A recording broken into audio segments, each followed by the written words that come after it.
दिनै नैबे औबारि गामिनि उत्तर पानबारि सुबुरियाव बयबो रायजो राजानि नुजाथिनायाव दिनै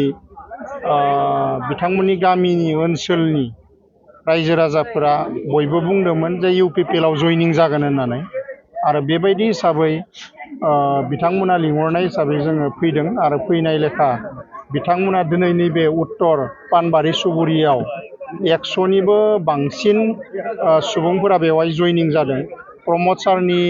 जि नीति आदर्श आरो प्रमद सारनि जिफोर सरकार सालायनाय बे सालायनायखौ मोजां मोननानै दिनै जयनिं जादों आरो बेवहाय स्पष्ट बुंनो हायो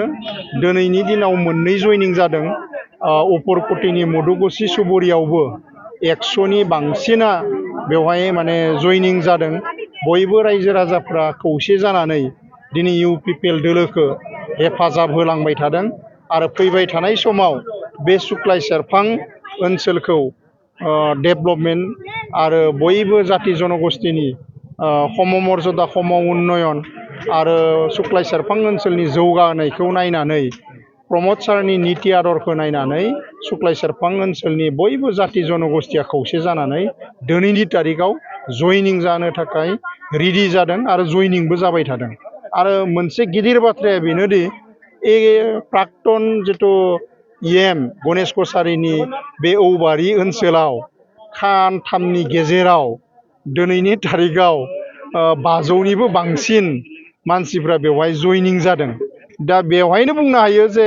सुक्लाय सेरफां ओनसोलाव गुबुन दोलोफोरनि जितु भित्ति गुबुन दोलोफोरनि जिफोर प्रभाब बे प्रभाबा गैया जादों आरो बे प्रभाबा माने रायजो राजाफोरनियाव माने जेरैबायदि बिथांमोना मावनांगौमोन 17 बोसोराव थानानै आरो नैबे 5 बोसोराव थानानै दा जाय माने जाबाय थादों जेरैबायदि सालायनांगौमोन बेबायदि सालायनो हायैनि थाखाय बयबो रायजो राजायानो खौसे जानानै UPPL दोलोखौ हेफाजाब होदो आरो जुगदान खालामबाय थादों आरो बिनिखायनो फैबाय थानाय जि सेप्तेम्बर दानाव जानो गोनां इलेक्सन जुदि जायोब्ला बयबो रायजो राजाया हेफाजाब होनो थाखाय रेडि जानानै दङ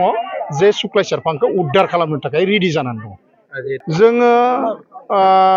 1 बोसोरनि आगोलनिफ्रायनो जयनिं खालामबोबाय थादों। जयनिंआ दिनैनि तारिखाव बुंनो थाङोब्ला 5000निबो बांसिन सुबुंफोरा जयनिं जादों आरो बिनिखायनो जोङो आरो फैबाय थानाय समावबो गोबां माने जयनिं खालामनो थाखाय जोङो बयबो रायजो राजाफोरा लिंहरगासिनो दङ। बेबायदि हिसाबै जोङो गोबां माने UPPLनि दोलोनि खामानि थानायनि थाखाय बेबायदि जयनिं खालामनो हायाखै। लासै लासै जों खालामनो थाखाय रेडि जादों आरो उनफोराव नोंथांमोना नुगोन जे जोंनि जयनिंआ माबायदि रोखोमनि जायो आरो माबायदि रायजोफ्रा जोंखौ हेफाजाब होयो बेखौ नोंथांमोना नुलांबाय थागोन। BJPनि बागा नेताफोर जयन जानो नोंथांजों जगाजग जादों नामा? बेबायदियैनो जागासिनो दङ माने फैगासिनो दङ आरो BJPनियाबो जा बा माने BPFनियानो जा बेबायदि गिदिर गिदिर जि दैदेनगिरिफोर बिथांमोना कन्टेक्टआव दङ आरो कन्टेक्टआव थानायनि थाखायनो दिनै जयनिं जाबाय थादों आरो बिनि आगोलावबो जयनिं जादों आरो जिफोर माने दायो माने BPFनि सुक्लाय सेरफांनि जिफोर पार्टिनि स्ट्रेटेजि बेखौ जोङो नुयोब्ला रायजोफोरा बुंनायखौ नुयोब्ला आरो जों नुबायबो थादों आरो बेवहाय नुदों जे बिथांमोननि जि प्लान आरो पलिसि आरो बिथांमोननि जि भित्ति बे भित्तिखौ मोजां रोखोमै नुवाखै। मानो होनबा